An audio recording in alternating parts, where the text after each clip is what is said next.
আইআইটিএ নাও ভাড়া দিয়ে নাও নিয়ে গেল বোয়াল মাছে, সেইটা দেখে বোদন যাচ্ছে। হ্যালো বন্ধুগণ, আসসালামু আলাইকুম। আঙ্গর গাছের মধ্যে 3-4 বেল আছে। এই বেলের নেগা বাড়ির 4 মুড়ার মানুষ খালি আফসোস করে, কহুন আল্লাহ ঝড় বৃষ্টি হবো, পাহা বেলগোনা টব্বস টব্বস করে পড়বো, ওরা খুঁটে নিয়ে যাইব। তা আমিও দেখলাম যে এই ঝড় বৃষ্টির আগেই আমি এই বেল 3টো পাইরে নিয়ে আসি। অবদার থেকে 2টো পোলাহান ধরে নিয়ে আসলাম, অগর হাতে চুক্তি করলাম 3-4 বেল আছে, একটা তোরা নিবি আর 2-3টো আমাকে দিয়ে যাবি। তোরা কইলো আচ্ছা তাই, তাহলে পাহা বেল দেন এক বাঙ্গরে। তো কইলাম পাহা বেল দেই আর কাঁচা বেল দেই, একটু দিমুইনি।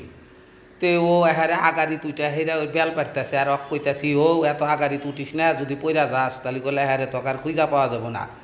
কয় না কিছু হবো না। বলে হে হবো না, পুলিশ হিন্দি স্বাভাবিক। তো ও কইতাছে বেল আর নাই, 3টো বেলই আছে। কইলাম নিয়ে আয়। তো বেল 3টো হাতে নিয়ে দেখতেছি কোনটো পাহা কোনটো কাঁচা। 2টো কাঁচা আর একটু দেখতেছি আল্লাহ পাহা আছে। তো কাঁচা 2টো দেখলাম পোড়া দিয়া খামুনি। তে বেল এই যে ফাটাইনার চেষ্টা করতেছি, আশ্রাইতেছি, ফাটে না। বেলটো ভালো করে পাহে নাই কে।